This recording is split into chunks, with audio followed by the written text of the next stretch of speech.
What if the closure of the Strait of Hormuz is not Iran's final act, but the opening move in a much larger strategy?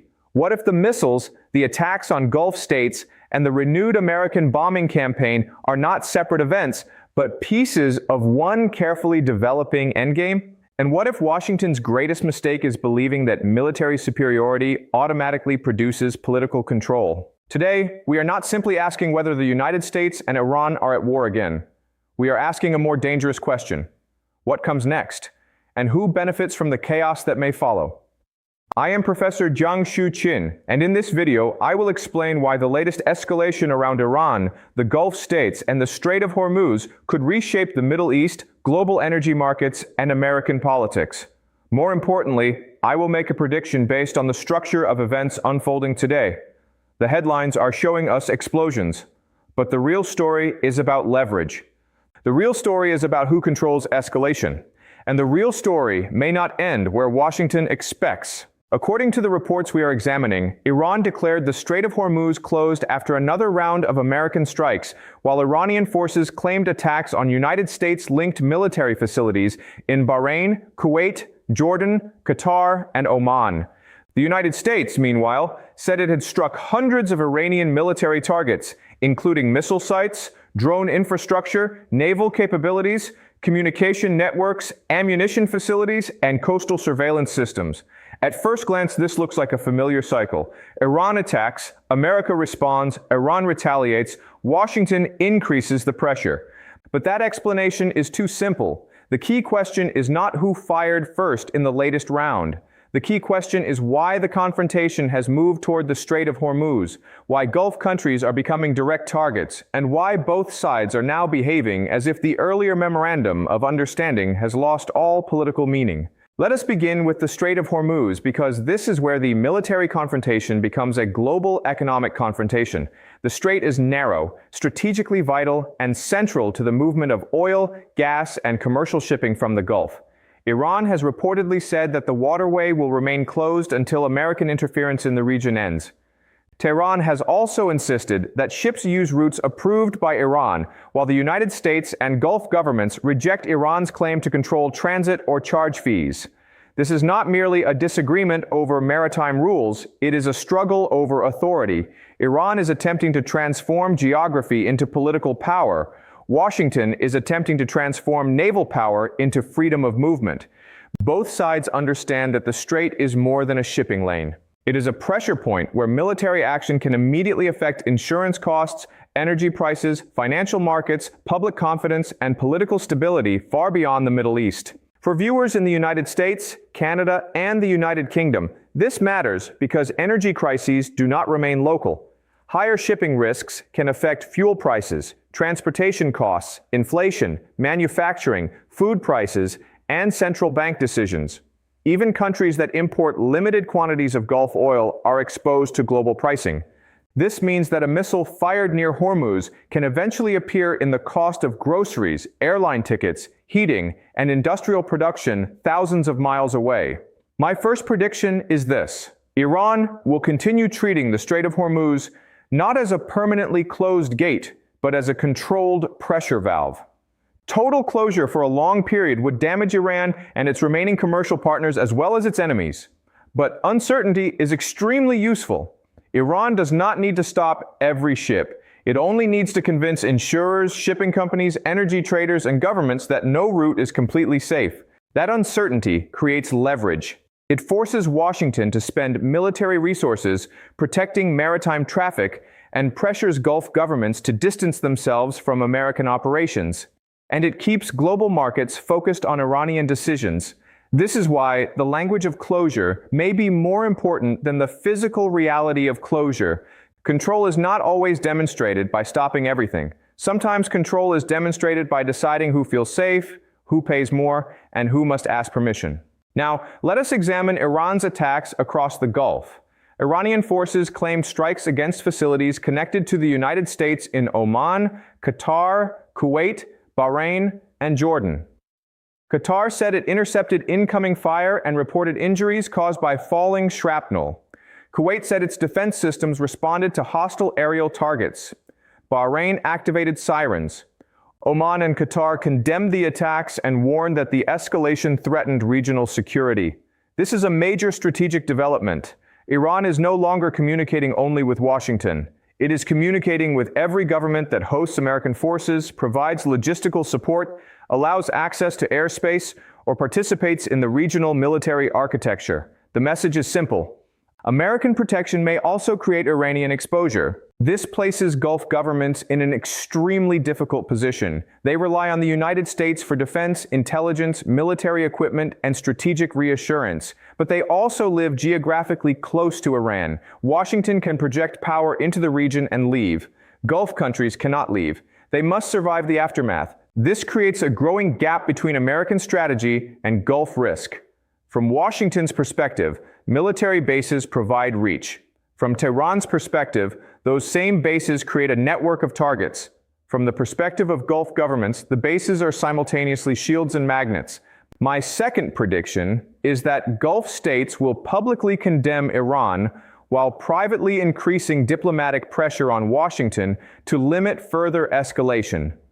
They may not abandon the United States, but they will try to reduce the probability that their territory becomes the permanent battlefield between Washington and Tehran. Oman will remain especially important because it has experience as an intermediary. Qatar may also use its diplomatic relationships to push for de-escalation. Other Gulf governments will quietly review air defense readiness, base access, energy security, and civil defense planning. The public language may remain firm. The private conversations will be much more nervous. This brings us to the American bombing campaign. United States Central Command reportedly said that more than 300 targets were struck over 3 waves, including radar systems, missile and drone locations, naval assets, communications, logistics, and coastal surveillance facilities. Iranian authorities also reported attacks in several provinces, including areas around Bandar Abbas, Kish, Jask, Bushehr, Chabahar, and inland transport infrastructure. Militarily, the logic is understandable. If Iran threatens shipping, Washington attempts to destroy the systems that allow Iran to monitor, target, and attack vessels. If Iran launches missiles and drones, the United States attacks launch sites, storage areas, command networks, and radar facilities. But military destruction does not automatically solve the political problem. In fact, it can deepen it. Every American strike creates 2 possible outcomes. The first is deterrence. Iran concludes that further attacks are too costly. The second is escalation. Iran concludes that restraint will only invite greater pressure and therefore responds more aggressively. The central danger is that both Washington and Tehran believe the other side will eventually retreat. The United States believes sustained military pressure can reduce Iran's capacity and force it to accept American terms. Iran believes that regional disruption, Gulf vulnerability, and global economic pain can reduce Washington's political willingness to continue. Both strategies are based on endurance. This is why the confrontation can continue even if neither side wants a full-scale ground war. They do not need to invade each other to produce enormous damage. Air attacks, missile launches, drone operations, shipping disruption, cyber attacks, infrastructure strikes, and proxy confrontations can continue for months. This is the modern form of prolonged war, geographically dispersed, politically deniable in some areas, economically destructive, and extremely difficult to end. There is another detail we must examine. Reports from inside Iran describe attacks not only on military infrastructure, but also damage near ports, fishing areas, transport corridors, electricity systems, and civilian facilities. Iranian authorities said strikes had affected energy generation and transport links, while American forces have stated that their targets are military. In every modern conflict, the definition of a military target expands. A radar station is military. A port serving naval and commercial functions becomes dual use. A railway carrying civilian passengers and strategic supplies becomes dual use. A communications network becomes dual use. An energy installation supporting cities and military facilities becomes dual use. This means the dividing line between military pressure and economic warfare gradually disappears. My third prediction is that the next phase of the conflict will focus increasingly on systems rather than symbols. The most important targets will not necessarily be palaces or famous military headquarters. They will be ports, power grids, communication networks, railways, fuel storage, maritime surveillance systems, satellite links, and financial channels. Why? Because modern states depend on systems. Destroying one aircraft has a limited effect. Disrupting the network that fuels, guides, repairs, and coordinates many aircraft has a much larger effect. Iran will think the same way. It may target air bases, logistics centers, command facilities, radar sites, and energy infrastructure supporting American operations. This is why the attacks on Gulf installations are strategically significant. Iran is attempting to raise the logistical cost of American power projection. Now we must return to the failed diplomatic framework. The earlier Memorandum of Understanding was presented as a step away from escalation, but reports suggested that it contained major unresolved issues, including the management of the Strait of Hormuz and the obligations of each side. Iran accused Washington of violating the arrangement, while American officials accused Iran of attacking commercial shipping. This demonstrates a basic principle of diplomacy. An agreement without a shared enforcement mechanism is often only a pause. If one side believes it has complied and the other believes it has been deceived, the agreement becomes evidence of betrayal rather than a foundation for trust. This may be exactly what has happened here. Iran now says one-sided deals are over. Washington says freedom of navigation must be protected. Each side presents itself as enforcing the agreement, and the other side is violating it. This makes negotiation more difficult because the dispute is no longer only about missiles, shipping routes, sanctions, or nuclear policy. It is about whether promises have any value. My fourth prediction is that future negotiations will not begin with a grand peace agreement. They will begin with narrow operational arrangements. Possible topics could include specific shipping corridors, temporary pauses in attacks, notification systems, prisoner exchanges, humanitarian access, rules around Gulf bases, or limits on strikes near energy infrastructure. A comprehensive settlement is unlikely while both sides still believe they can improve their position through force. But limited technical agreements may become necessary because neither side can control every consequence of escalation. The greatest risk is not always a deliberate decision to begin a larger war. The greatest risk is an accident that creates political pressure for retaliation. A missile could strike a crowded civilian area. A damaged tanker could cause a major environmental disaster. A drone could hit the wrong facility. An American service member could be killed in large numbers. An Iranian strike could be interpreted as preparation for a broader attack. Once public anger rises, leaders may become prisoners of their own rhetoric. This is why the current crisis is so dangerous. Both sides are operating in an environment where speed is rewarded and hesitation can be portrayed as weakness. Now let us examine the death of Senator Lindsey Graham and why this seemingly separate political story matters. Al Jazeera reported that Graham, a prominent Republican senator and strong supporter of Israel and military pressure on Iran, died after what his office described as a brief and sudden illness. Republicans temporarily held 52 seats in the Senate, and South Carolina's governor has the authority to appoint a replacement. President Trump indicated that he had someone in mind but did not name the person. Graham's death will not determine the war, but it reveals the domestic political structure surrounding the conflict. Foreign policy is never created only by generals and diplomats.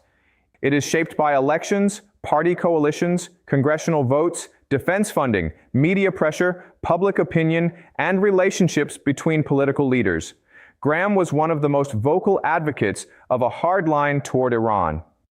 His replacement may hold similar views, especially because South Carolina remains strongly Republican. But the political moment matters. The United States is approaching midterm elections. If the war raises fuel prices, produces American casualties, or appears to lack a clear objective, support may weaken. If the administration presents the campaign as successful protection of global shipping, support may remain strong. Therefore, the battle over the narrative will become almost as important as the battle over the strait. Washington will say it is defending freedom of navigation and regional allies. Tehran will say it is resisting foreign interference and enforcing sovereignty. Gulf governments will say they are victims of escalation. Israel will frame Iran as an existential military threat. Each actor will attempt to define the meaning of the same events. My fifth prediction is that the American political debate will increasingly move from the question, should Iran be punished, to the question, what is the achievable end state? This is the question that military campaigns often postpone. Is the goal to reopen the Strait of Hormuz, destroy Iran's missile capacity, force a new agreement, change Iran's leadership, protect Gulf bases, defend Israel, or prevent nuclear development? These goals are not identical. Some may even conflict. A limited maritime interdiction operation requires one strategy. Regime change pressure requires another. Long-term containment requires patience. Total military defeat would require costs that the American public may not accept. When goals remain unclear, tactical victories can produce strategic confusion. The United States may destroy hundreds of targets and still fail to produce a stable political outcome. Iran may survive the strikes and still suffer severe economic and military damage. Gulf states may intercept missiles and still lose confidence in regional security.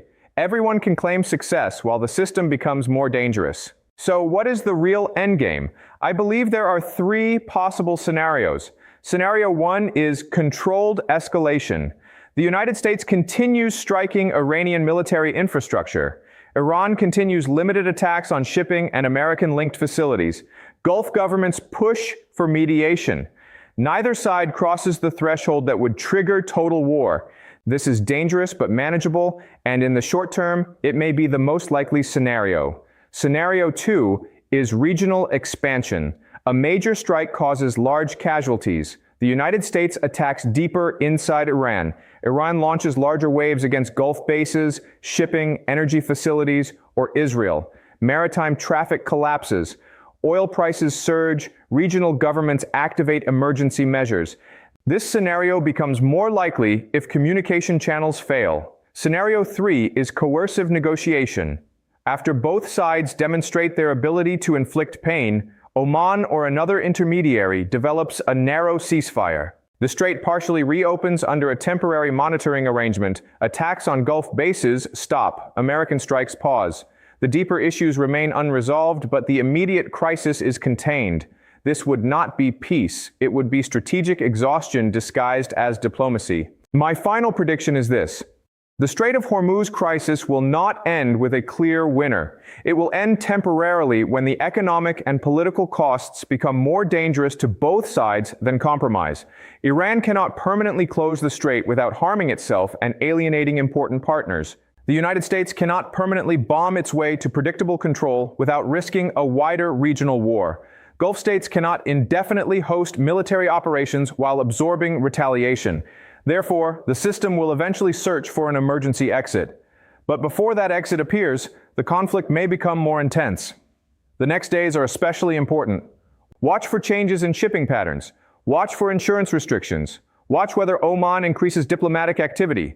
Watch whether Gulf governments place limits on American operations from their territory. Watch whether Iran attacks energy infrastructure or continues focusing on military facilities. Watch whether the United States moves from coastal targets toward command, electricity, and transport systems. And watch the language coming from Washington. If officials begin emphasizing limited objectives and freedom of navigation, they may be preparing the public for containment rather than total victory.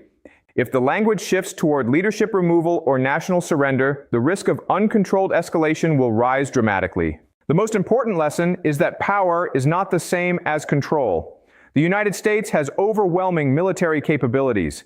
Iran has geography, missiles, drones, regional networks, and the ability to create economic uncertainty. Gulf states have wealth and strategic locations, but also vulnerability. Israel has military power, but faces the danger of a multi-front conflict.